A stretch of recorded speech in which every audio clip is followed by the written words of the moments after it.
Hi, Branksome. This week's book is The Invisible Boy, and it's written by Trudy Ludwig.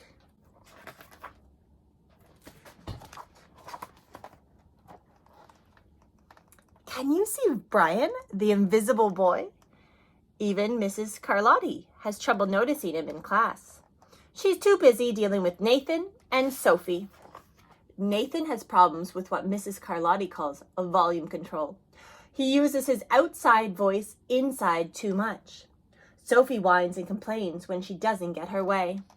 Nathan and Sophie take up a lot of space. Brian doesn't. When the bell rings for recess, Micah and JT take turns choosing kids for the kickball teams. The best players get picked first. Then the best friends of the best players. Then the friends of the best players. Then the friends of the best friends. Only Brian is left, still waiting and hoping.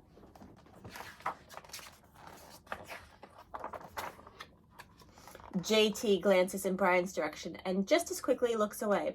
We've got enough players for each team, he tells everyone. Let's play ball. In the cafeteria, Madison and her friends talk about her birthday party. The rope swing over the pool was awesome, says JT. Yeah, so was a water slide, adds Fiona. That was the best pool party ever. I'm so glad you guys had fun, says Madison.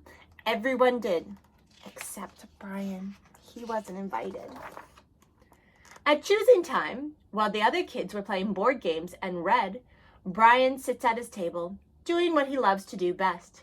He draws fire-breathing dragons, scaling tall buildings, greedy pirates digging for treasure, space aliens locked in intergalactic battles, and superheroes with the power to make friends wherever they go. On Monday morning, Mrs. Carlotti introduces Justin, a new student to the class. Brian smiles shyly at him. Some of the other kids sneak looks at Justin, trying to figure out if he's cool enough to be their friend. They haven't quite made up their minds yet. At lunch, Madison and JT watch Justin eat with chopsticks. What's that? Asks Madison as she points to Justin's food. It's bulgogi. What's that? Bulgogi. It's Korean barbecued beef. My grandma made it for me. It's really good. Do you want to try some? There's no way I'm eating booger-y. And the kids laugh. All of them. That is, except Brian. He sits there wondering which is worse, being laughed at or feeling invisible. The next day, when Justin goes to his cubby to put away his backpack, he notices a piece of paper with his name on it. Justin, I thought the bulgogi looked good. Brian, drew a little picture with a yum.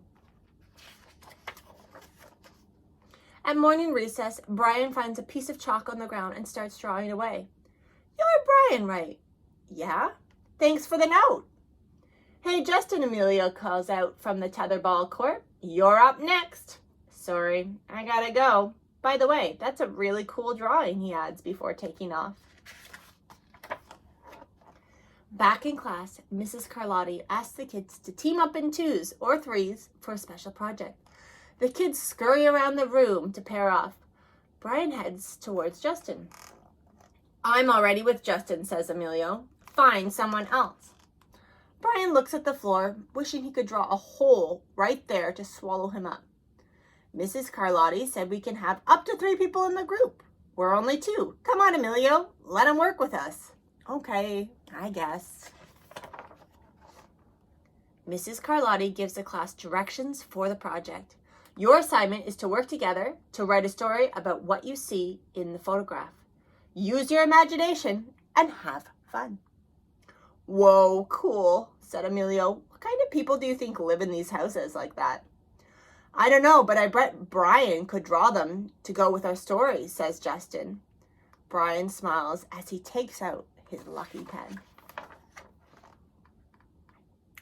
And there they go, working away on their story, and they're really crafting it there, and then they're ready to present their final project. It's lunchtime again, Brian's least favorite part of the day. Another 20 long minutes of kids talking and laughing with everyone else. but him. "Brian," he hears someone shout. "Hey, Brian, over here." Brian turns and sees Justin waving him over. Amelia nods at Brian as he makes room for him at the table. "Cookie?